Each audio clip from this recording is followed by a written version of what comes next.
On the outskirts of Shenzhen, at the back end of an industrial estate, we found the Yantian jailhouse. This is where 12 Hong Kong activists are being held indefinitely after their failed attempt to flee the region. Their condition and the charges they face are both unknown. The relatives of one of those now in Chinese custody agreed to talk to us in Hong Kong, but they are being followed by police and asked us to protect their identity. We're hearing worse and worse news from the mainland. They could be charged as separatists under the national security law or with illegal border crossing.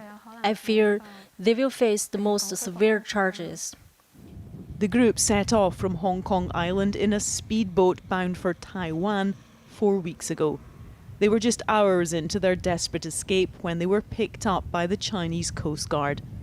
All of them were facing charges for offences relating to last year's protests, and one was recently arrested under the new national security law. We hired a lawyer, but they were not allowed to see my brother, so we don't know what is happening to him.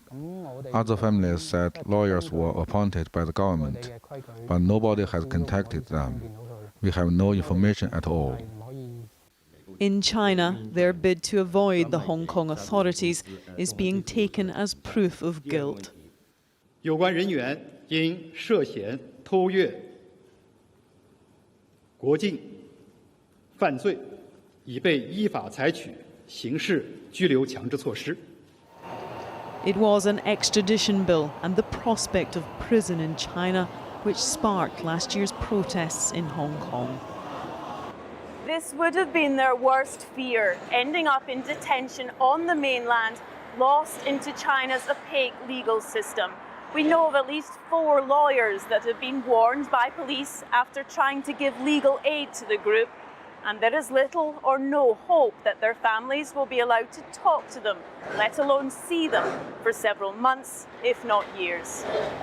A pact to keep their Taiwan plans secret meant they never said goodbye.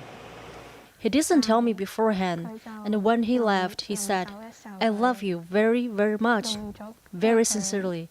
After that, I couldn't reach him anymore.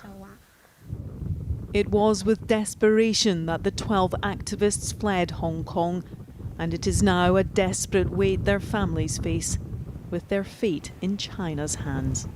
Debbie Edward, News at 10, Shenzhen.